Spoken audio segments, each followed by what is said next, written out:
सवाल मेरा ये है कि मियां नवाज शरीफ साहब के ख़ानदान के साथ भी आपके बड़े अच्छे ताल्लुकात रहे, आपने मोहतरमा कुलसूम नवाज साहिबा का जनाजा पढ़ाया। आपको हमने देखा कि इमरान खान साहब के साथ भी आपकी काफ़ी कुर्बत है। आपने तीनों में से किन को ज़्यादा बेहतर पाया अपने करीब, या आप समझते हैं कि ये अवाम के मफाद के लिए बेहतर हैं? मैं सियासतदान तो हूँ नहीं, मैंने इन सारे हुक्मरानों को मैं 92 से मिल रहा हूँ, सिवाय बेनज़ीर शहीद, उनसे मेरी मुलाकात नहीं। मुझे इमरान खान सबसे बेहतर नजर आया। प्राइम मिनिस्टर बने तो उन्होंने मुझे बुलाया, मुझसे कहने लगे कि मैंने आपको इसलिए बुलाया है कि मुझे बताएं कि किस तरह मैं अपनी यूथ को अपने नबी के तरीके पर चला सकूं। मौलाना साहब मुझे बताएं कि मैं अपनी यूथ को अल्लाह के नबी की ज़िंदगी के साथ कैसे जोड़ूं। तो मैं भी भटका हुआ था। मैंने जब अल्लाह के नबी की लाइफ पढ़ी तो मुझे पता चला ज़िंदगी क्या है, गुजारनी कैसे है, आगे मौत है, मौत के बाद के मराहिल है। बात तो मैंने किसी से नहीं सुनी थी, तो मुझे बड़ा अजीब लगा कि एक आदमी मुझसे क्या पूछ रहा है। फिर कहने लगा मैं चाहता हूँ कि मैं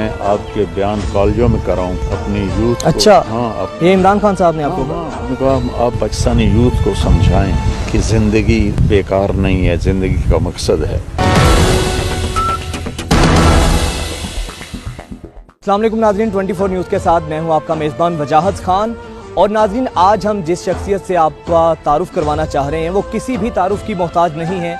मेरी मुराद आलम इस्लाम के मकबूल और मारूफ मुबल्लिग जनाब हज़रत मौलाना तारिक जमील साहब इस वक्त हमारे साथ मौजूद हैं। हमारे लिए बड़ी सादत है कि उन्होंने अपनी नासादियत तबाह के बावजूद हमें अपना कीमती वक्त दिया, हमें यहाँ पे इनवाइट किया, बड़ा ज़बरदस्त हमारा इकराम किया, मेहमान नवाजी की।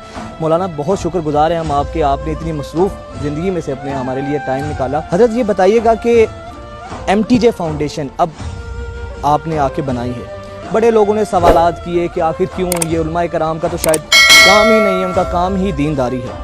तो सर ये बताइएगा ज़रा इसका बुनियादी मकसद